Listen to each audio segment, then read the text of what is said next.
பொன்னூர் மற்றும் குண்டூர் நாடாளுமன்ற தொகுதியை சார்ந்த வாக்காளர் பொதுமக்களே, పొన్నూరు అసెంబ్లీ నియోజకవర్గం అలాగే గుంటూరు పార్లమెంటు నియోజకవర్గ సభ్యులైనటువంటి ప్రజలారా, குண்டூர் நாடாளுமன்ற தொகுதியில் விடுதலை சிறுத்தைகள் கட்சியின் சார்பிலே போட்டியிடும் வேட்பாளர் ரத்னராஜ் அவர்களே, గుంటూరు పార్లమెంట్ అభ్యర్థి రతన్ రాజు గారికి, பொன்னூர் சட்டமன்ற தொகுதியின் வேட்பாளராக போட்டியிடும் டாக்டர் மாணிக்கராவ் அவர்களே, పొన్నూరు అసెంబ్లీ నియోజకవర్గ అభ్యర్థి డాక్టర్ మాణిక్యరావు గారికి, குண்டூர் மேற்கு சட்டமன்ற தொகுதியின் வேட்பாளராக போட்டியிடும் விடுதலை சிறுத்தைகள் கட்சியின் ஆந்திர பிரதேச மாநில தலைவர் என்.ஜே. வித்யாசாகர் அவர்களே, గుంటూరు పశ్చిమ అసెంబ్లీ నియోజకవర్గ అభ్యర్థి డాక్టర్ ఎన్.జే. విద్యాసాగర్ గారికి, பாப்பட்லா சட்டமன்ற தொகுதியின் வேட்பாளராக போட்டியிடும் சந்திரசேகர் அவர்களே, బాపట్ల అసెంబ్లీ నియోజకవర్గ అభ్యర్థి సోమశేఖర్ గారికి, எனக்கு முன்னர் இங்கே வாக்கு சேகரித்து அமர்ந்திருக்கிற கட்சியின் தலைமை நிலைய செயலாளர் பாலசிங்கம் அவர்களே, వీరందరికీ ఓట్లు సేకరించడానికి వచ్చినటువంటి పార్టీ యొక్క హెడ్ క్వార్టర్ సెక్రటరీ బాలసింగం గారికి, ஆந்திர பிரதேசத்தின் முன்னணி பொறுப்பாளர்களில் ஒருவர் ஜான் முத்தையா அவர்களே, ఆంధ్రప్రదేశ్ లో విసికే లీడర్ అయినటువంటి జాన్ ముత్తయ్య గారికి, வெங்கட் அவர்களே, వెంకట్ గారికి, பவன் அவர்களே, పవన్ గారికి, மதன் அவர்களே, మదన్ గారికి, ஐசக் அவர்களே, ఐజక్ గారికి, எனது உரையை தெலுங்கிலே மொழிபெயர்த்து பேசிக் கொண்டிருக்கிற வெங்கடேஷ் அவர்களே, నా యొక్క ప్రసంగాన్ని తెలుగులో అనువాదం చేస్తున్నటువంటి వెంకటేష్ గారికి, மற்றும் இந்த பகுதியை சார்ந்த வணிக பெருமக்களே, మరి ఈ పట్టణాన్ని ఉద్దేశించినటువంటి మహాజనాంగానికి உங்கள் அனைவருக்கும் என்னுடைய வணக்கத்தை தெரிவித்துக் கொள்கிறேன். మీకందరికీ వినమ్రతో నా వందనాలను తెలియజేసుకుంటూ ఉన్నాను. வருகிற 13ஆம் தேதி நடைபெறவிருக்கிற நாடாளுமன்ற பொதுத் தேர்தலில் రానున్న 13వ తేదీ జరగబోయేటువంటి ఎన్నికలలో விடுதலை சிறுத்தைகள் கட்சியின் சார்பிலே போட்டியிடும் வேட்பாளர்களுக்கு వీసీకే పార్టీ తరపున పోటీ చేస్తున్నటువంటి అభ్యర్థులకు உங்கள் ஆதரவை வழங்க வேண்டும் என்று கேட்டுக்கொள்வதற்காக நான் இங்கே வருகை தந்திருக்கிறேன். మీ యొక్క ఆదరణని చేకూర్చాలని మిమ్మల్ని వేడుకొనుట కోసం నేను ఇక్కడికి వచ్చి ఉన్నాను. இந்த தேர்தலில் வெற்றி தோல்வியை பற்றி கவலைப்படாமல் உங்கள் ஆதரவை கோரி இந்த களத்திலே நாங்கள் நிற்கிறோம். ఈ ఎన్నికల్లో విజయము ఓటమి గురించి మేము ఎలాంటి ఇబ్బంది పడకుండా మీ యొక్క ఆదరణ పొందడానికి, మీ యొక్క అంగీకారాన్ని పొందడానికి మాత్రమే మేము ఇక్కడికి వచ్చి ఉన్నాం. வெற்றி பெற முடியாது என்பது தெரியும். ஆனாலும் வெற்றி பெறுவதற்காக போட்டியிடவில்லை. உங்களின் அறிமுகம் தேவை, எங்களின் அறிமுகம் உங்களுக்கு தேவை என்பதற்காக போட்டியிடுகிறோம். విజయం సాధిస్తామని మేము పోటీలోకి రావడం లేదు. విజయం సాధించకపో దానివల్ల మేమేమి ఇబ్బంది పడడం లేదు. కానీ ఈ పార్టీ ప్రజల యొక్క ఆదరణ పొందాలి, మీ యొక్క హృదయాల్లో స్థానం దక్కించుకోవాలి. రానున్న కాలంలో మీరే వీసీకే పార్టీ సభ్యులుగా ముందుకెళ్లాలని కోరి మేము ఇక్కడికి వచ్చి ఉన్నాం. தமிழ்நாட்டை பொறுத்தவரையில் விடுதலை சிறுத்தைகள் கட்சி திராவிட முன்னேற்ற கழகத்தின் கூட்டணியில் அங்கம் வகிக்கிறது. 2 தொகுதிகளில் ஏற்கனவே வெற்றி பெற்ற ஒரு அரசியல் கட்சியாகும். తమిళనాడుకు సంబంధించినంత వరకు డిఎంకే కక్షితో పొత్తు చేసుకుని 2 పార్లమెంటు స్థానాల్ని కైవసం చేసుకుని అక్కడ రాజకీయంలో కీలకమైనటువంటి పాత్రను పోషిస్తూ ఉంది. 4 சட்டமன்ற உறுப்பினர்களை பெற்றிருக்கிற கட்சி, 4 ఎమ్మెల్యేలను కలిగినటువంటి పార్టీ, நூற்றுக்கணக்கான உள்ளாட்சி பிரதிநிதிகளை கொண்டிருக்கிற கட்சி, వందల సంఖ్యలో ఒక కౌన్సిలర్లు, సర్పంచులను కలిగినటువంటి పార్టీ.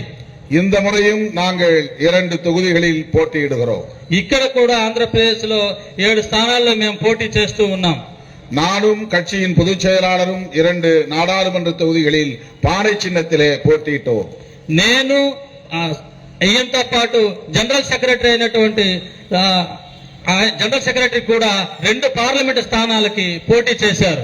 கட்டாயம் அந்த 2 தொகுதிகளிலும் நாங்கள் வெற்றி பெறுவோம் என்ற நம்பிக்கை உள்ளது. తప్పకుండా ఆ యొక్క 2 పార్లమెంటు సభ్యత్వంలో కూడా అఖండ మెజారిటీతో మేము గెలవబోతున్నాం. நாங்கள் மட்டுமல்ல, திமுக தலைமையிலான கூட்டணி 40 இடங்களிலும் வெற்றி பெறும். మేము మాత్రమే కాదు, డిఎంకేతో పొత్తు పెట్టుకుంటున్నటువంటి 40 స్థానాలను కూడా దిగ్విజయంగా మేము విజయం సాధించబోతున్నాం. தமிழ்நாட்டை பொறுத்தவரையில் பிஜேபிக்கு அங்கு இடமே இல்லை. తమిళనాడుకి సంబంధించినంత వరకు బీజేపీకి అక్కడ అడుగు పెట్టడానికి స్థానమే లేదు. ஒரு இடத்தில் கூட அவர்களால் வெற்றி பெற முடியாது. ఒకే ఒక స్థానంలో కూడా వాళ్ళు ఏమి ఓట్లు సాధించలేరు. 22 இடங்களில் அவர்கள் போட்டியிடுகிறார்கள். அதிலே பெரும்பாலான இடங்களில் அவர்கள் டெபாசிட்டை இழப்பார்கள். 22 సీట్లకు వాళ్ళు పోటీ చేస్తున్నారు. అందులో పెద్ద సంఖ్యలో సీట్లలో వాళ్ళు డిపాజిట్ ను కూడా కోల్పోయే పరిస్థితి ఉంది. திமுக கூட்டணியிலே இடம்பெற்றுள்ள காங்கிரஸ் 10 தொகுதிகளில் போட்டியிடுகிறது. திமுக కూటమితో ఉన్నటువంటి డిఎంకే కూటమితో ఉన్నటువంటి కాంగ్రెస్ 10 స్థానాల్లో పోటీ చేస్తుంది. அந்த 10 தொகுதிகளிலும் காங்கிரஸ் வெற்றி பெறுவதற்கு வாய்ப்புள்ளது. ఆ 10 స్థానాల్లో కాంగ్రెస్ ఘన విజయం సాధించడానికి అవకాశాలు ఉన్నాయి. ஆனால் ஆந்திர பிரதேசத்தினுடைய அரசியல் நிலைமை முற்றிலும் மாறாக இருக்கிறது. అయితే ఆంధ్రప్రదేశ్ యొక్క రాజకీయ పరిస్థితులు దానికి తమిళనాడుకి మరీ భిన్నంగా ఉన్నాయి. ஆந்திர பிரதேசத்தில் காங்கிரஸ் கட்சியோடு கூட்டணி வைக்க வேண்டும் என்று விடுதலை சிறுத்தைகள் கட்சி முயற்சித்தது. ఆంధ్రప్రదేశ్ లో ఉన్న రాజకీయ పార్టీలకి కాంగ్రెస్ తో పొత్తు పెట్టుకోవాలని మేము ప్రయత్నించాం. ஒரு மாதத்திற்கு முன்பு நானும் மாநில தலைவர் வித்யாசாகர் அவர்களும் ஆந்திர பிரதேச காங்கிரஸ் கமிட்டியின் தலைவர் ஷர்மிளா மேடம் அவர்களை நேரிலே சந்தித்தோம். ఒక వారానికి ముందు మన ఆంధ్రప్రదేశ్ అధ్యక్షులైనటువంటి విద్యాసాగర్ గారు, నేను కాంగ్రెస్ పిసిసి చైర్మన్ అయినటువంటి షర్మిళా గారిని కలిశాం. హైదరాబాద్లే அவருடைய இல்லத்தில் சந்தித்தோம். హైదరాబాద్ లో వారి గృహానికి వెళ్లి ఆమెని కలిశాం. காங்கிரஸை ஆந்திராவிலே வலுப்படுத்த வேண்டும், அதற்கு விடுதலை சிறுத்தைகளும் உங்களோடு இருக்க விரும்புகிறோம் என்று சொன்னோம். కాంగ్రెస్ ని ఆంధ్రప్రదేశ్ లో బలపరచాలి, అందుకు విముక్తి చిరుతల కక్ష కూడా మీకు తోడై ఉంటుందని మేము చెప్పాం. கூட்டணியில் எங்களையும் இணைத்துக் கொள்ளுங்கள், எங்களுக்கு ஓரிரு இடங்கள் நாடாளுமன்றத்திலும் சட்டமன்றத்திலும் ஒதுக்குங்கள் என்று கேட்டுக்கொண்டோம். కాంగ్రెస్ కూటమిలో మేము కూడా భాగస్థులం ఉంటాము. ఆంధ్రప్రదేశ్ లో మాకు 1-2 సీట్లు కేటాయించండి, అందులో మీకు సహకరిస్తాం, మనం ఘన విజయాన్ని సాధించదామని ఆమెకు చెప్పాం. ஆனால் காங்கிரஸ் கட்சி அதை ஏற்றுக்கொள்ளவில்லை. అయినా కాంగ్రెస్ పార్టీ దాన్ని అంగీకరించలేదు. அதை பற்றி நாங்கள் கவலைப்படவில்லை. దాని గురించి మనం ఏమి బాధపడడం లేదు. நாங்கள் ஆந்திராவிலே இப்பொழுதுதான் அறிமுகமாகி இருக்கிற ஒரு அரசியல் இயக்கம். మేము ఇప్పుడిప్పుడే ఆంధ్రప్రదేశ్ లో పరిచయం అవుతున్నటువంటి పార్టీ. எனவே மக்களிடத்தில் இந்த கட்சியை அறிமுகப்படுத்த வேண்டும், ஒரு மாற்று வாய்ப்பு இருக்கிறது என்பதை எடுத்துரைக்க வேண்டும் என்பதற்காகத்தான் நாங்கள் போட்டியிடுகிறோம். అందువలననే మేము ఆంధ్రప్రదేశ్ ప్రజానికానికి పరిచయం అవ్వాలి, మన వల్ల కూడా రాజకీయంలో అధికారం సాధించవచ్చు అనే ధైర్యాన్ని జనాల్లో కల్పించాలనే విషయంతోనే మేము ఇక్కడ పోటీ చేస్తూ ఉన్నాం. காங்கிரஸ் உள்ளிட்ட 28 கட்சிகள் ஒன்று சேர்ந்து அகில இந்திய அளவிலே இந்தியா என்கிற பெயரில் ஒரு கூட்டணியை உருவாக்கி இருக்கிறோம். కాంగ్రెస్ తో పాటు 22 పార్టీలంతా కలిసి భారతదేశంలో మహాకూటమిగా చేరి ఇండియా అనేటువంటి పేరుతో కూటమిని చేశాం. காங்கிரஸோடு 2 கம்யூனிஸ்ட் கட்சிகள் உள்ளன. కాంగ్రెస్ తో పాటు 2 కమ్యూనిస్ట్ పార్టీలు ఉన్నాయి. திமுக உள்ளது, డిఎంకే ఉంది. மம்தா பானர்ஜி அவர்களின் தலைமையிலான திரிணாமுல் காங்கிரசும் அந்த கூட்டணியிலே உள்ளது. మమతా బెనర్జీ పార్టీ అయినటువంటి తృణమూల్ కాంగ్రెస్ కూడా ఈ కూటమిలో ఉంది. ஆம் ஆத்மி கட்சி கெஜ்ரிவால் அவர்களின் கட்சியும் அந்த கூட்டணியில் உள்ளது. ఆమ్ ఆద్మీ పార్టీ కేజ్రీవాల్ పార్టీ కూడా ఈ కూటమిలో ఉంది. லல்லு பிரசாத் யாதவனுடைய கட்சி அந்த கூட்டணியிலே உள்ளது. లల్లూ ప్రసాద్ యాదవ్ యొక్క పార్టీ కూడా ఈ కూటమిలో ఉంది. முலாயம் சிங் யாதவனுடைய கட்சியும் அந்த கூட்டணியில் உள்ளது. ములాయం సింగ్ యాదవ్ యొక్క పార్టీ కూడా ఈ కూటమిలో భాగమే. அந்த கூட்டணியில் எமது விடுதலை சிறுத்தைகள் கட்சியும் இடம்பெற்றுள்ளது என்பதை நான் பதிவு செய்ய விரும்புகிறேன். అలాంటి మహాకూటమిలో మన విముక్తి చిరుతల పార్టీ కూడా ఒక అంగంగా ఉన్నదానికి మనము చాలా గర్విస్తూ ఉన్నాం. ஒட்டுமொத்தமாக அகில இந்திய அளவில 28 கட்சிகள் ஒன்று சேர்ந்து உருவாக்கி இருப்பதுதான் இந்தியா கூட்டணி. మొత్తం మీద భారతదేశం అంతటికి దాదాపు 28 పార్టీలు కలిసి మహాకూటమిగా ఏర్పడినదే ఇండియా కూటమి. அந்த 28 கட்சிகளுள் விடுதலை சிறுத்தைகள் கட்சியும் ஒன்று என்பதை பெருமையோடு சொல்ல கடமைப்பட்டிருக்கிறேன். ఆ 28 పార్టీలతో పాటు విముక్తి చిరుతల పార్టీ ఒక పార్టీ అని మీతో చెప్పడానికి నేను గర్విస్తూ ఉన్నాను. அப்படி இந்தியா கூட்டணியில் இடம்பெற்றுள்ள நாங்கள் இங்கே காங்கிரஸோடு இணைந்து பயணப்பட முடியவில்லை. ఆ ఇండియా కూటమిలో స్థానం సంపాదించినటువంటి మేము ఆంధ్రప్రదేశ్ కి సంబంధించినంత వరకు కాంగ్రెస్ తో మేము ఒక కూటమికి వెళ్ళలేకపోయే పరిస్థితి ఉంది.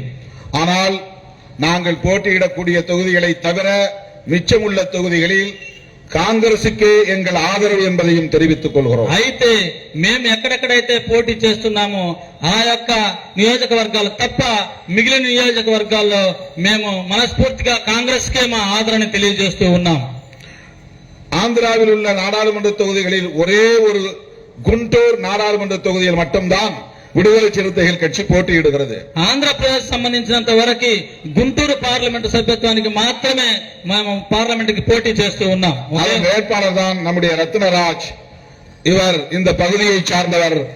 பானை சின்னத்திலே போட்டியிடுகிறார். குண்டா குர்த்து చిన్నத்திலே போட்டியிடுகிறார். పార్లమెంటు సభ్యత్వానికి పోటీ ఇస్తున్నటువంటి వ్యక్తే రత్నరాజు. మన గుర్తే కుంటా గుర్తు. சட்டமன்ற தொகுதிகளை பொறுத்தவரையில் நாங்கள் 9 தொகுதிகளில் போட்டியிடுகிறோம். అసెంబ్లీ స్థానాల్లో మేము 9 అసెంబ్లీ స్థానాలకు పోటీ చేస్తూ ఉన్నాం. పడమనేరు, కుప్పం, పూతలపట్టు, శ్రీకాళహస్తి, కొండేపి, మార్కాపురం, బాపట్ల, పొన్నూర్, గుంటూరు వెస్ట్, గుంటూరు మేற்கு இந்த 9 தொகுதிகளில் மட்டும் போட்டியிடுகிறோம். ఈ 9 స్థానాల్లో మాత్రమే విసికే పార్టీ పోటీకి సిద్ధమై ఉన్నది. மிச்ச தொகுதிகளில் எங்கள் ஆதரவு காங்கிரஸ் கட்சிக்கே என்று சொல்ல கடமைப்பட்டிருக்கிறோம். మిగిలిన స్థానాలన్నీ చోట మా యొక్క ఆదరణ కాంగ్రెస్ పార్టీకి మాత్రమే.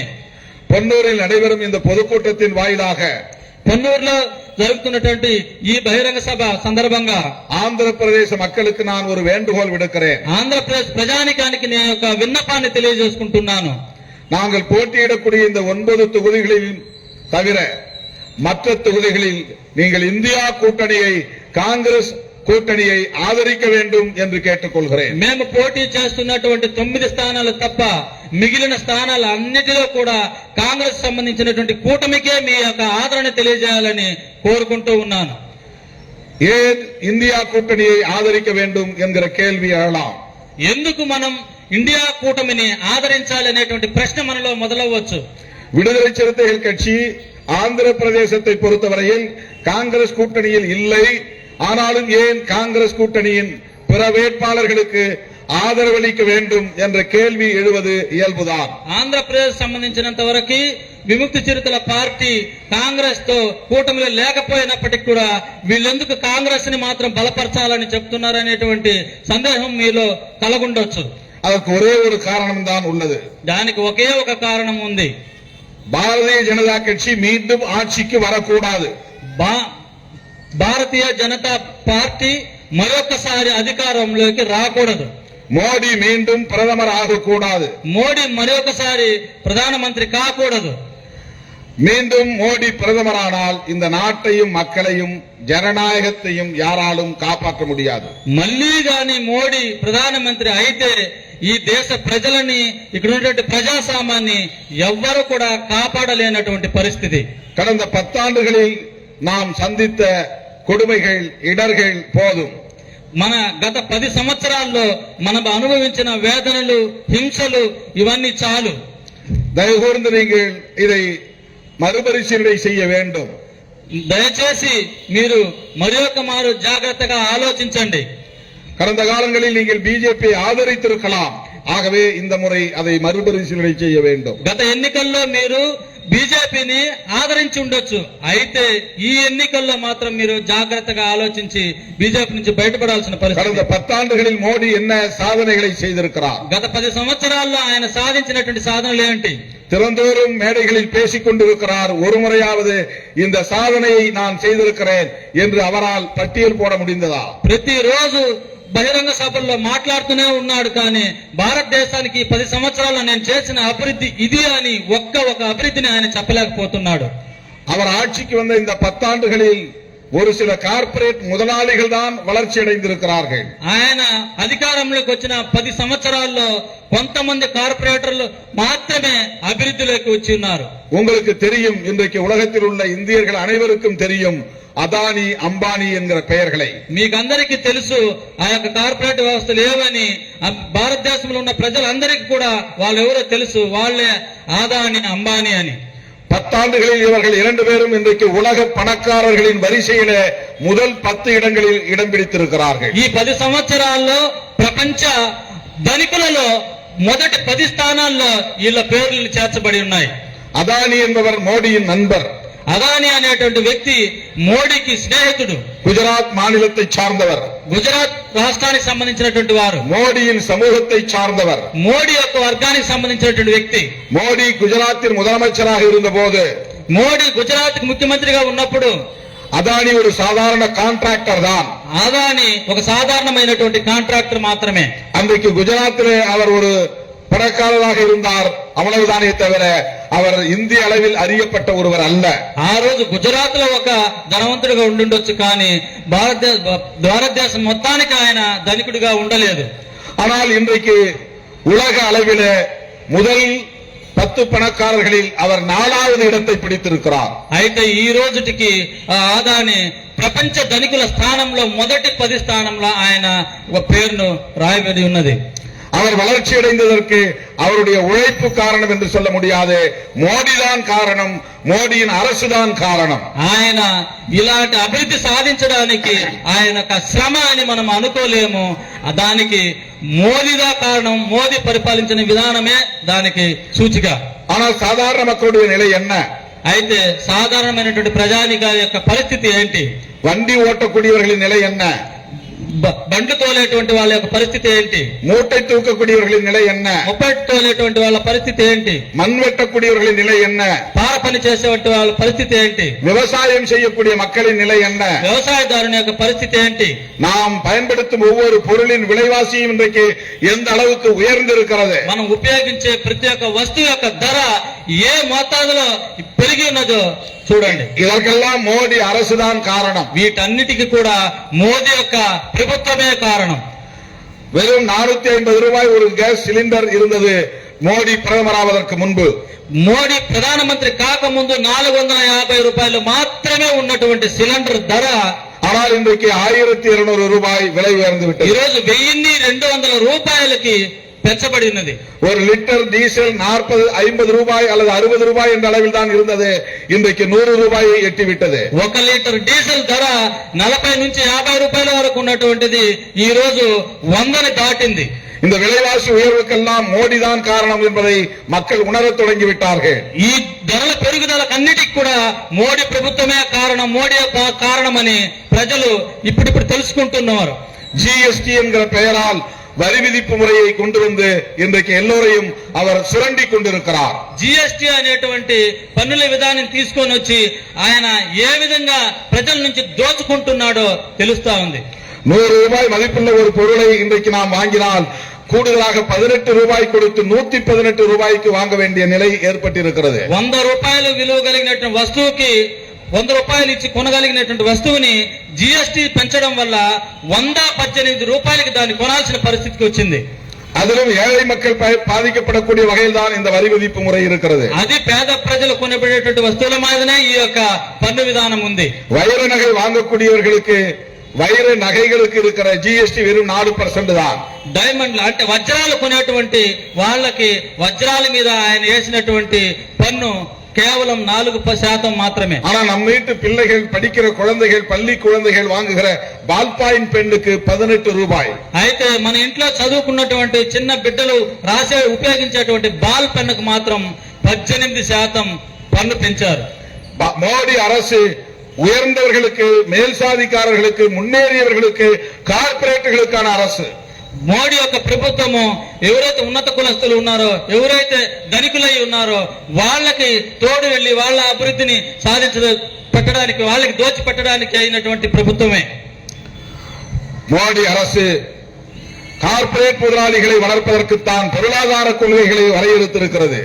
మోడీ యొక్క ప్రభుత్వము కార్పొరేట్ వాళ్ళ యొక్క అభివృద్ధిని సాధించడానికి మాత్రమే భారతదేశాన్ని சிறு குறு தொழில் செய்யக்கூடியவர்கள் இன்றைக்கு நலிந்து போய் கிடக்கிறார்கள். చిన్న చిన్న పరిశ్రమలు చేసుకునేటువంటి ఇంటి ద్వారా ఇంట్లో పరిశ్రమ చేసుకునేటువంటి వారి యొక్క పరిస్థితి హీన స్థితికి దిగజారి పరిశ్రమలు మూతపడినటువంటి పరిస్థితి ఉంది. பெட்டிக்கடை போன்ற சிறு வணிகர்கள் சிறு சிறு தொழில் செய்யக்கூடியவர்கள் எல்லாம் இன்றைக்கு கார்ப்பரேட் முதலாளிகளால் பாதிக்கப்பட்டிருக்கிறார்கள். చిన్న చిన్న వ్యాపారం పెట్టుకుని తట్టా పుట్టా పెట్టుకుని చిన్న చిన్న షాపులు పెట్టుకునేటువంటి వ్యాపారస్తులు అందరూ కూడా ఈ కార్పొరేట్ సంస్థల ద్వారా వాళ్ళ యొక్క వ్యాపారాలు హీనమైపోయాయి.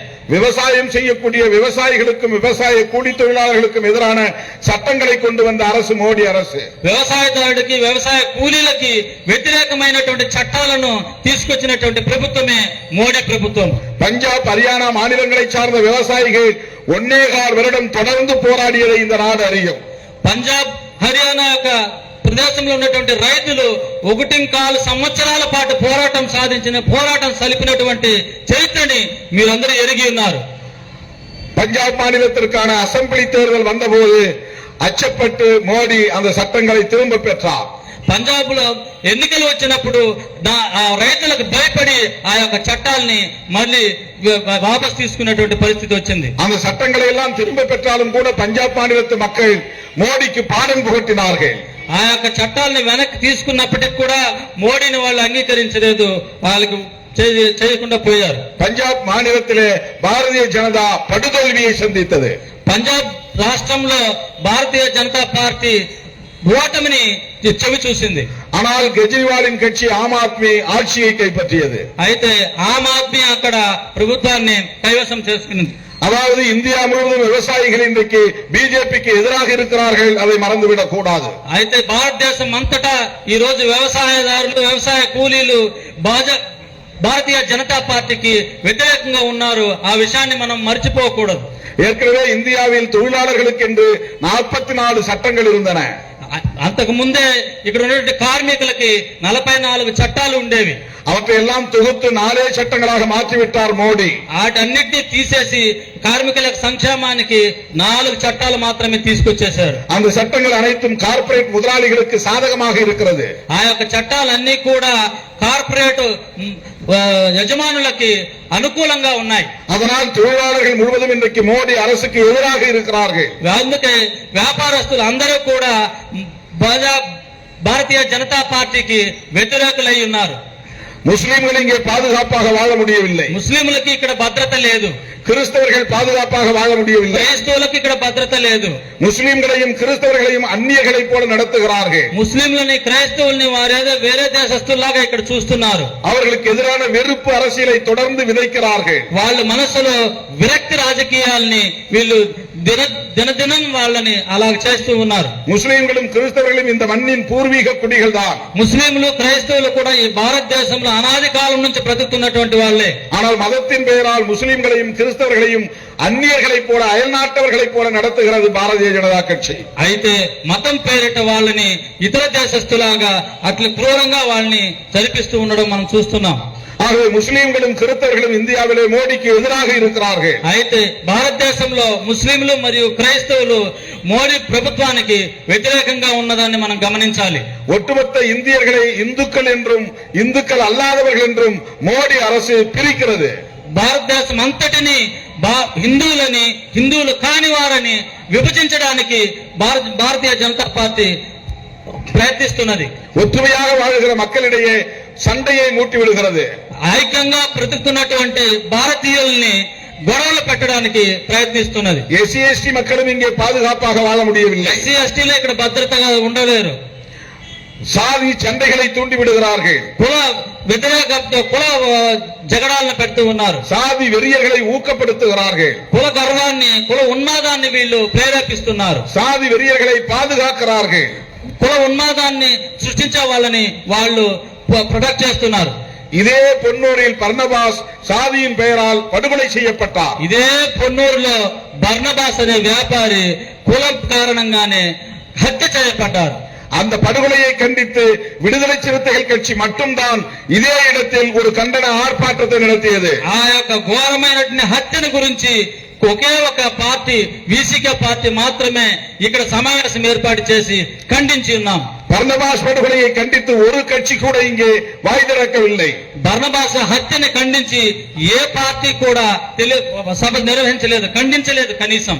அதே போல பலமனேறு பகுதியில் நடந்த கௌரவ படுகொலை, ஆணவ கொலை, ஹானர் கில்லிங், அதை கண்டித்து நாடாளுமன்றத்திலே குரல் எழுப்பியவன் இந்த திருமாவளவன் தான். అదే విధంగా భారతదేశం అంతటా కుల ఉన్మాదులు చేసే హత్యలకి గౌరవాన్ని చేసేటువంటి హత్యలకి ప్రేమ వివాహాల వల్ల చేసేటువంటి హత్యల గురించి పార్లమెంటులో ప్రశ్నించిన వ్యక్తి ఒకే ఒక తిరుమావళవన్ మాత్రమే. 10 ஆண்டுகளுக்கு முன்பு ஸ்ரீகாகுளம் அருகே லட்சுமிப்பேட்டையில் சாதி படுகொலை நடந்தது. கிராமத்துக்கு 5 మందిని హత్య చేసినటువంటి సంఘటన జరిగింది. உடனடியாக அந்த பகுதிக்கு சென்று படுகொலை செய்யப்பட்ட குடும்பத்தினரை சந்தித்து ஆறுதல் சொன்னேன். ఆ విషయం తెలుసుకున్న వెంటనే పరిగెత్తా వెళ్లి లక్ష్మీపేటలో ఎవరెవరైతే చనిపోయారో వాళ్ళ ఇళ్లకి వెళ్లి వాళ్ళకి ఓదార్పుని తెలియజేశాను. படுகாயமுற்று மருத்துவமனையில இருந்தவர்களை சந்தித்து ஆறுதல் சொன்னேன். అక్కడ హాస్పిటల్లో ఉన్నటువంటి దెబ్బల తగిలి హాస్పిటల్లో ఉన్నటువంటి రోగులను కూడా వెళ్లి పరామర్శించి వచ్చాను. மாலா மகாநாடு அமைப்பின் சார்பில் நடைபெற்ற ஸ்ரீகாகுளத்தில் நடைபெற்ற கண்டன ஆர்ப்பாட்டத்தில் பங்கேற்று உரையாற்றி இருக்கிறேன். మాల మహానాడు ఖండన సభ ఏర్పాటు చేస్తుంటే శ్రీకాకుళంలో అక్కడ కలుసుకొని ఆ యొక్క ఖండనాన్ని నేను చెప్పాను. அந்த படுகொலையை எந்த அரசியல் கட்சியும் ஆந்திராவில் கண்டிக்கவில்லை. ఆ యొక్క హత్యల గురించి ఏ ఒక్క రాజకీయ పార్టీ కూడా నోరెత్తి మాట్లాడలేకపోయింది. இப்படி எண்ணற்ற பல சாதிய வன்கொடுமைகள் இங்கே அரங்கேறிக் கொண்டே இருக்கின்றன. ఈ రాష్ట్రంలో ఎన్నో కుల హత్యలు నిరంతరం కొనసాగుతూనే ఉన్నాయి. தலித் மக்களுக்கு பாதுகாப்பு இல்லை. దళితులకి భద్రత లేకుండా పోతుంది. இந்த மாதிரியான படுகொலைகளை, வன்முறைகளை பாரதிய ஜனதா கட்சியும் அதன் பின்னால் இருக்கிற RSSம் ஊக்கப்படுத்துகின்றன. ఇలాంటి హత్యలని, ఇలాంటి ఘోరాలని భారతీయ జనతా పార్టీ వాళ్ళకి వెనుకున్నటువంటి RSS బలపరుస్తూ జనాల్ని హింసిస్తూ ఉన్నారు.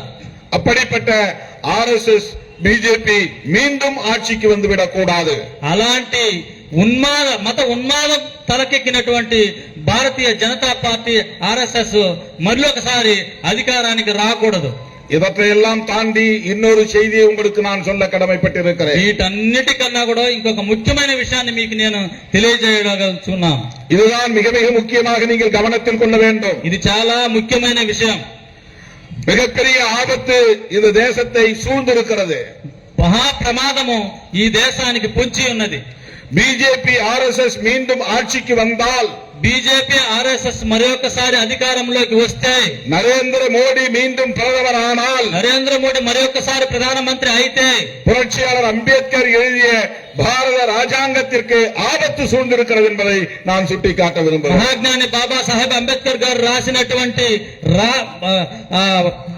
రాజ్యాంగానికి ప్రమాదం పొంచి ఉన్నదని గుర్తించండి. பாரதிய ஜனதா கட்சியும் RSSம் புரட்சியாளர் அம்பேத்கர் சிலைக்கு மாலை அணிவிக்கிறார்கள். ஆனால் அவர் எழுதிய சட்டத்தை அழிக்க பார்க்கிறார்கள். భారతీయ జనతా పార్టీ అలాగే RSS వాళ్ళు బాబాసాహెబ్ అంబేద్కర్ యొక్క విగ్రహానికి పూలమాలలు వేస్తారు, కానీ ఆయన రాసిన రాజ్యాంగాన్ని తుడిచివేయాలని ప్రయత్నిస్తున్నారు. அதற்கு காரணம் என்னவென்றால், దానికి కారణం ఏంటంటే அந்த பாரத ராஜாங்கம் தான் நமக்கு இடஒதுக்கீட்டை தருகிறது. ఆ భారత రాజ్యాంగమే మనకి రిజర్వేషన్లను కల్పించి ఉన్నది. சமூக நீதி என்கிற கோட்பாட்டை தருகிறது. సామాజిక న్యాయం అనే సిద్ధాంతాన్ని మనకు బోధిస్తుంది. சமத்துவத்தை போதிக்கிறது. సమానత్వాన్ని మనకి బోధిస్తా ఉంది. சகோதரத்துவத்தை போதிக்கிறது. సహోదరత్వాన్ని బోధిస్తా ఉంది. ஒவ்வொரு குடிமகனுக்குமான சுதந்திரத்தை வலியுறுத்துகிறது. ఒక్కొక్క పౌరుడికి ఉన్నటువంటి హక్కులను గురించి మాట్లాడుతూ ఉంది. இது தீவிரமாக நடைமுறைப்படுத்தப்பட்டால் இவ்வளவு காலமாக இருந்த இந்த சாதிய கட்டமைப்பு தகர்ந்துவிடும் என்று அவர்கள் அச்சப்படுகிறார்கள். ఈ రాజ్యాంగం పూర్తిగా అమలు చేయబడితే ఇంతవరకు ఉన్నటువంటి కుల వ్యవస్థ పూర్తిగా నశించిపోతుందని వాళ్ళు భయపడుతున్నారు. அதனால் RSS உள்ளிட்ட சங்க பரிவார அமைப்புகள் பாரத ராஜாங்கத்தை அழித்துவிட வேண்டும் என்று மறைமுகமாக திட்டமிட்டு செயல்பட்டு வருகிறார்கள். అందుకే RSS దాంతో పాటు కూడినటువంటి సంఘ పరివార శక్తులు అన్ని కూడా భారత రాజ్యాంగాన్ని తుడిచిపెట్టేయాలని ప్రయత్నిస్తూ ఉన్నారు. இடஒதுக்கீடு இருப்பதால் தான் SC/ST மக்கள் படித்து மேலே வருகிறார்கள். రిజర్వేషన్లు ఉండడం బట్టే కొద్దో గొప్ప మాలా మాదిగలు SC/ST BCలు కొంచెం చదువుకొని ఉద్యోగాలు సంపాదించుకుంటూ ఉన్నారు. இடஒதுக்கீடு இருப்பதால் தான் ஓபிசி மக்களும் மேலே வருகிறார்கள். రిజర్వేషన్లు ఉండబట్టే ఓబీసీ ప్రజలు కూడా కొంచెం పైకి అభివృద్ధి చెందుకుంటూ వస్తున్నారు. இதனால் 2000 ஆண்டுகளாக கட்டி காப்பாற்றப்பட்ட சமூக ஒழுங்கு சிதைகிறது, அழிகிறது என்ற கவலை அவர்களுக்கு மேலோங்கி இருக்கிறது. దీని వలన 2000 సంవత్సరాలుగా పేదరికంలో ఉన్నటువంటి వాళ్ళ పరిస్థితులు, వాళ్ళకి దాసోహంగా ఉన్నటువంటి వాళ్ళు అభివృద్ధిలోకి వచ్చేస్తున్నారు. ఆ వ్యవస్థ మొత్తం, వాళ్ళు అనుకున్న వ్యవస్థ మొత్తం ధ్వంసమైపోతుందని వాళ్ళు బాధపడుతున్నారు. 1992 நடந்த சம்பவம் ஒன்றை சொல்ல கடமைப்பட்டிருக்கிறேன். 1992లో జరిగిన సంఘటన గురించి మీకు నేను చెప్పాలనుకుంటున్నాను. విపి సింగ్ பிரதமராக இருந்தது உங்களுக்கு தெரியும். విపి సింగ్ ప్రధానమంత్రిగా ఉన్న రోజులు మీకు తెలుసు. அவர் கூட முன்னேறிய சாதியை சார்ந்தவர் தான். ఆయన కూడా అగ్రకులానికి సంబంధించినటువంటి వాడే. ராஜ பரம்பரையில் பிறந்தவர் தான். రాజవంశంలో పుట్టినటువంటి వాడే. ஆனாலும் அவரிடத்திலே சமூக நீதி சிந்தனை இருந்தது. అయితే ఆయన యొక్క మెదడులో సాంఘిక న్యాయం అనే సిద్ధాంతం ఉండింది. அவர் பிரதமராக இருந்தபோது அவருக்கு இடதுகரமாகவும் வலதுகரமாகவும் இருந்தவர் అంబేద్కర్ இயக்க தலைவர் ராம்விலாஸ் பாஸ்வான். ఆయన ప్రధానమంత్రిగా ఉన్నప్పుడు ఆయనకు కుడి ఎడమ భుజాలుగా ఉన్నటువంటి అంబేద్కర్ ఇష్ట అయినటువంటి రామ్ విలాస్ పాస్వాన్. அன்றைக்கு அவர்கள் 2 பேரும் சேர்ந்து ஒரு ముఖ్యమైన முடிவை எடுத்தார்கள். ఆ రోజు వాళ్ళిద్దరూ కలిసి భారతదేశ దళితుల ప్రజల గురించి ఒక ముఖ్యమైనటువంటి నిర్ణయాన్ని తీసుకున్నారు. அன்றைக்கு விபி சிங் ஆட்சிக்கு பிஜேபி ஆதரவு தந்து கொண்டிருந்தது. ఆ రోజు విపి సింగ్ ప్రభుత్వానికి బీజేపీ మద్దతు పలుకుతా ఉంది. அப்போது பிஜேபியின் தலைவராக எல்கே அத்வானி இருந்தார். అప్పుడు బీజేపీ అధ్యక్షులుగా ఎల్కే అద్వానీ గారు ఉన్నారు. அப்படிப்பட்ட நேரத்திலே துணிச்சலாக அந்த முடிவை எடுத்தார் விபி சிங். అలాంటి సందర్భంలోనే చాలా ధైర్యంగా ఆ యొక్క నిర్ణయాన్ని తీసుకున్నారు విపి సింగ్ గారు. அது வேறொன்றும் இல்லை, అది వేరేం కాదు. பிபி மண்டல் யாதவ் பரிந்துரையை நடைமுறைப்படுத்தினார். அதுதான் அந்த துணிச்சலான முடிவு. బిపి మండల్ కమిషన్ ఇచ్చినటువంటి రిజర్వేషన్, బీసీలకు రిజర్వేషన్ ని ఆయన అమల్లోకి తీసుకొని వచ్చారు. ஓபிசி மக்களுக்கு 27.5% இடஒதுக்கீடு நடைமுறைப்படுத்தப்படும் என்ற முடிவை விபி சிங் எடுத்தார். దాని ద్వారానే ఓబీసీ ప్రజ అయినటువంటి వాళ్ళకి 27% రిజర్వేషన్లు కల్పించాలని ఆయన దృఢంగా ఆ రోజు నిర్ణయించుకున్నాడు. இதை சகித்துக் கொள்ள முடியாத பிஜேபி அன்றைக்கு விபி சிங்குக்கு தந்த ஆதரவை திரும்ப பெற்றுக் கொண்டது. దీన్ని సహించలేనటువంటి బీజేపీ ఆ రోజు మద్దతు ఇచ్చినటువంటి విపి సింగ్ ప్రభుత్వానికి వెంటనే ఆ మద్దతుని విరమించుకున్నారు. விபி சிங் ஆட்சியை கவிழ்த்தார்கள். విపి సింగ్ యొక్క ప్రభుత్వాన్ని కూల్చేశారు. எல்கே அத்வானி ஆத்திரப்பட்டார். ఎల్కే అద్వానీ ఆవేశపడ్డారు. அதை எதிர்த்து பெரிய பேரணியை ரத யாத்திரையை நடத்தினார். దాన్ని వ్యతిరేకించి ఒక గొప్ప రథయాత్రనే జరిపారు. எஸ்சி எஸ்டிக்கு இடஒதுக்கீடு கொடுத்ததற்காக அந்த எதிர்ப்பு இல்லை. ఎస్సీ ఎస్టీలకు రిజర్వేషన్లు ఇచ్చారని కాదు ఆ యొక్క వ్యతిరేకత. ஓபிசிக்கு இடஒதுக்கீடு கொடுத்ததற்காகவே BJP RSS ஆத்திரப்பட்டது.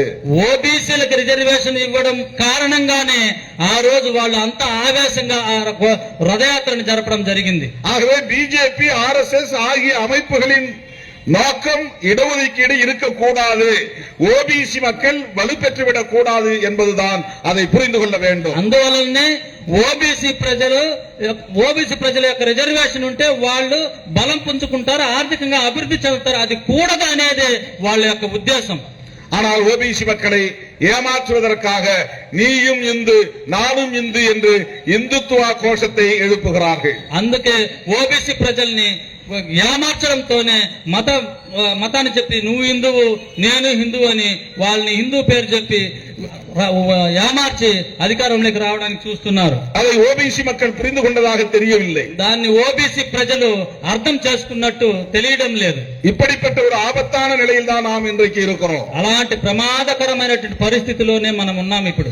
SC ST OBC minorities இவர்களைத்தான் பகுஜன் என்று நாம் அழைக்கிறோம். ఎస్సీ ఎస్టీ ఓబీసీ మైనారిటీస్ వీళ్ళందరినీ కలిపే మనం బహుజనులు అంటున్నాం. இவர்களுக்கான இடஒதுக்கீட்டை அழிக்க துடிக்கிற இயக்கம் தான் பிஜேபி.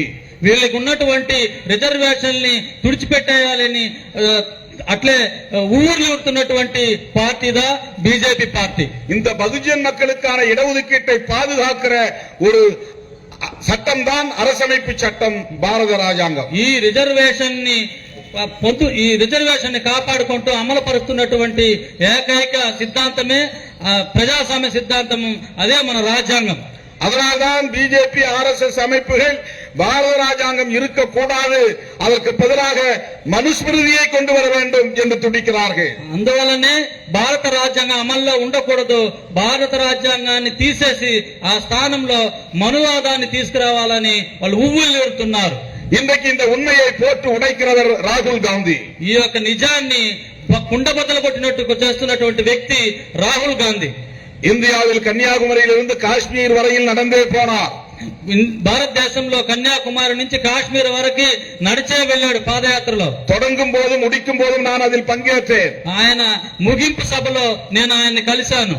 மணிப்பூரில் இருந்து மகாராஷ்டிரா வரையில் நடந்தே போனார். మణిపూర్ నుంచి మహారాష్ట్ర వరకు నడిచే వెళ్ళాడు. இந்தியாவில் இப்படி ஒரு நடைபயணத்தை இதுவரையில் யாரும் நடத்தியதில்லை. ఇలాంటి పాదయాత్రని భారతదేశంలో ఇంత ముందు ఎవ్వరూ కూడా చేసి ఉండలేదు. அரசியல் உலகத்திலேயே மாவோவுக்கு பிறகு இப்படி ஒரு மாபெரும் நெடும்பயணத்தை நடத்தியிருப்பவர் ராகுல் காந்தி தான். రాజకీయ చరిత్రలోనే ఇలాంటి గొప్ప పాదయాత్రని జరిగినటువంటి వాడు రాహుల్ గాంధీ మాత్రం ఒక్కరే మావో తరువాత.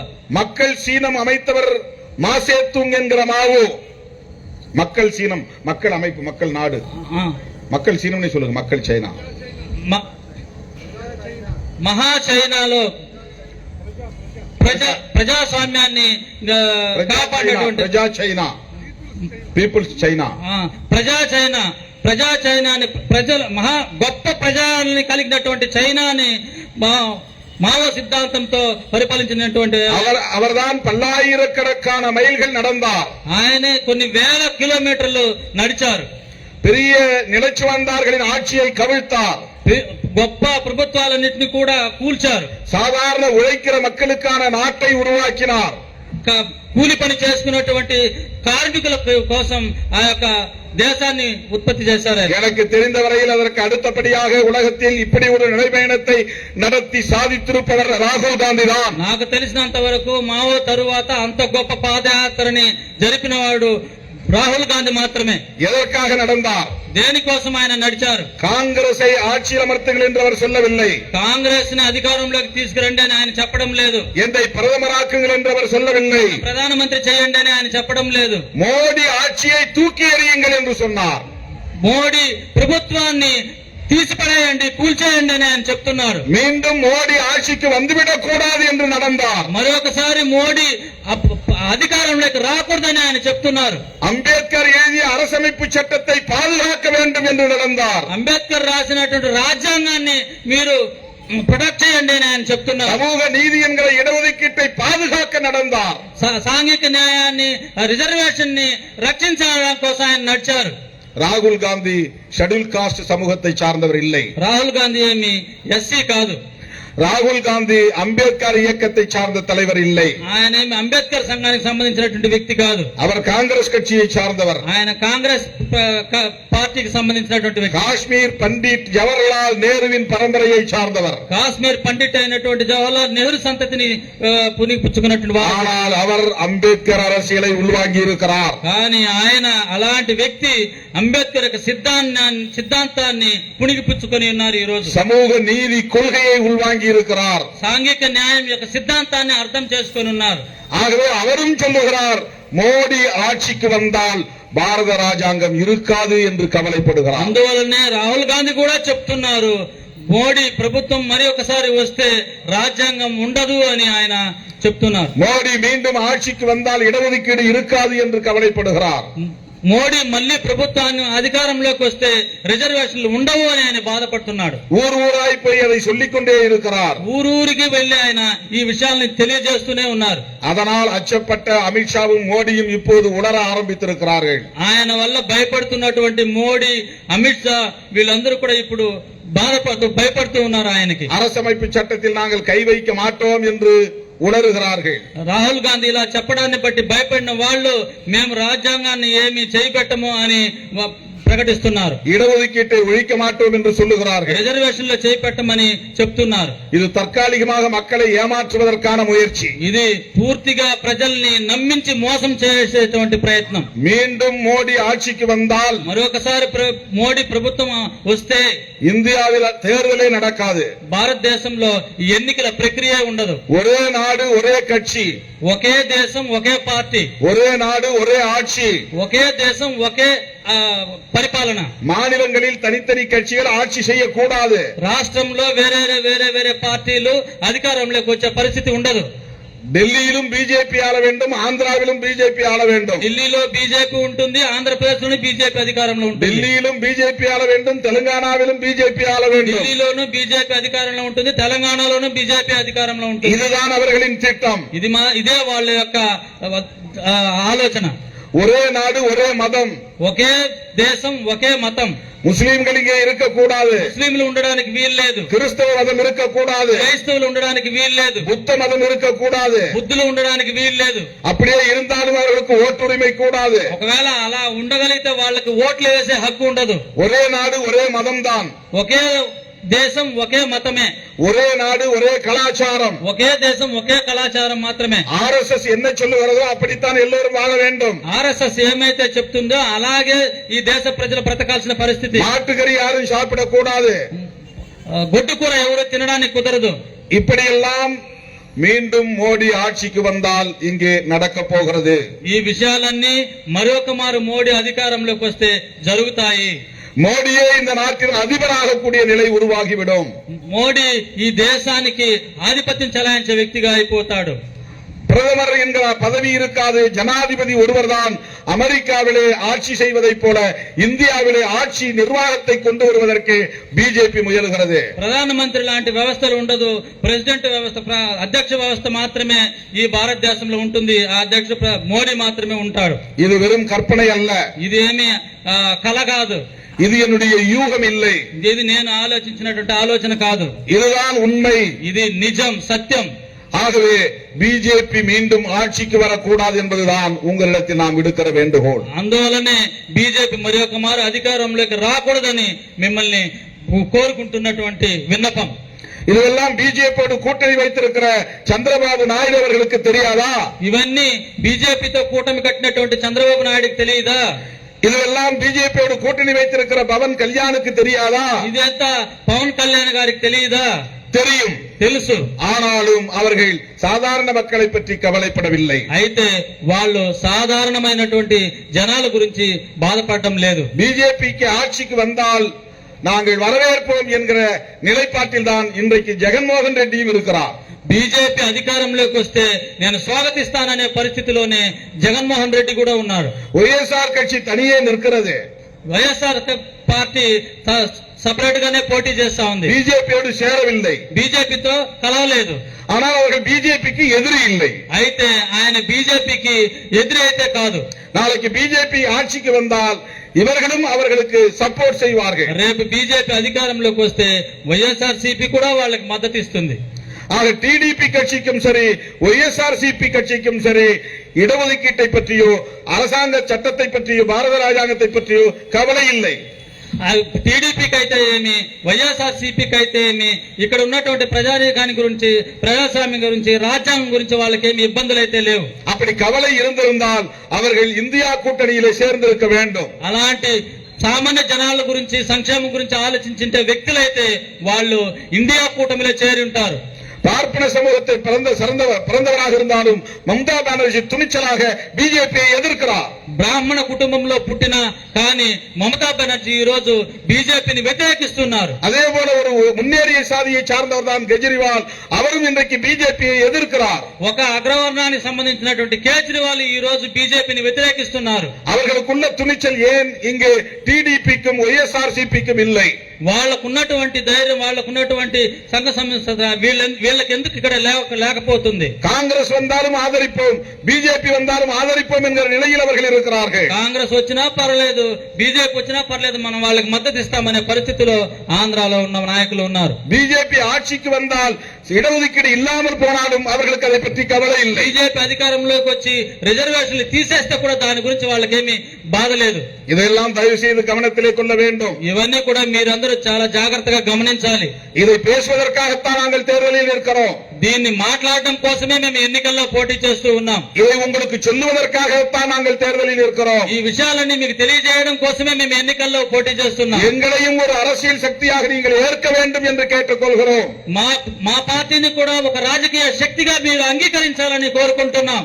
ஆந்திராவிலே இருக்கிற ஏறத்தாழ 23% SC/ST மக்களின் பிரச்சனைகளை பேசுகிற ஒரு முதல் இயக்கமாக விடுதலை சிறுத்தைகள் கட்சி இன்றைக்கு இருக்கிறது. ఆంధ్రప్రదేశ్ లో ఉన్నటువంటి దాదాపు 23% ఉన్న దళితుల యొక్క సమస్యల గురించి మాట్లాడే పార్టీగా ఈ విడుదల సిద్ధుల కక్షి ఉంది.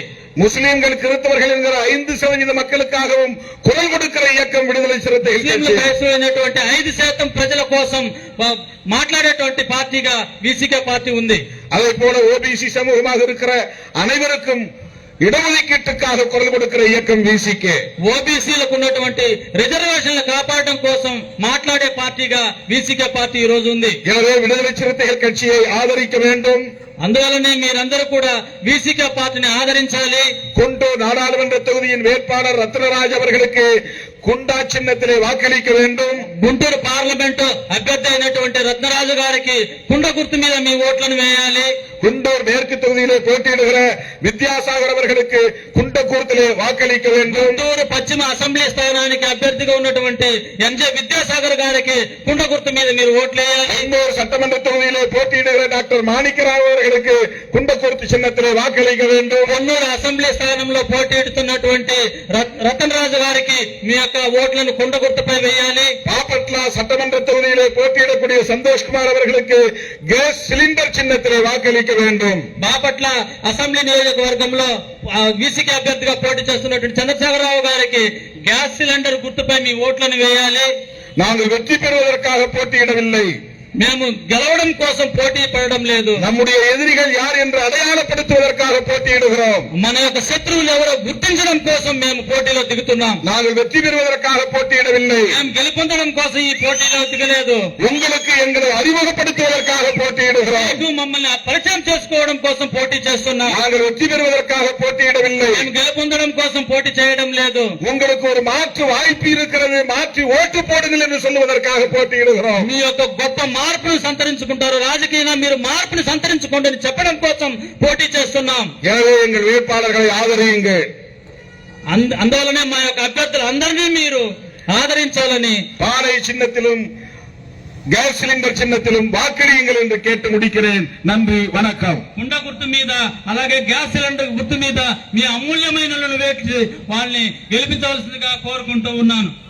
நமது சின்னம் మన గుర్తు మన గుర్తు కుండ గుర్తు మన గుర్తు కుండ గుర్తు మన గుర్తు కుండ గుర్తు మన గుర్తు కుండ గుర్తు మన గుర్తు కుండ గుర్తు మన గుర్తు కుండ గుర్తు మన ఓటు మన ఓటు మన ఓటు గుండ గుర్తికే మన పార్టీ వీసీకే మన పార్టీ వీసీకే మన పార్టీ వీసీకే మన ఓటు గుండ గుర్తు మన ఓటు గ్యాస్ సిలిండర్ మన గుర్తు గుండ గుర్తు మన పార్టీ వీసీకే మన రాజ్యం మనకే మనకే మన పార్టీ మన పార్టీ మన పార్టీ మన రాజ్యం మన రాజ్యం మన రాజ్యం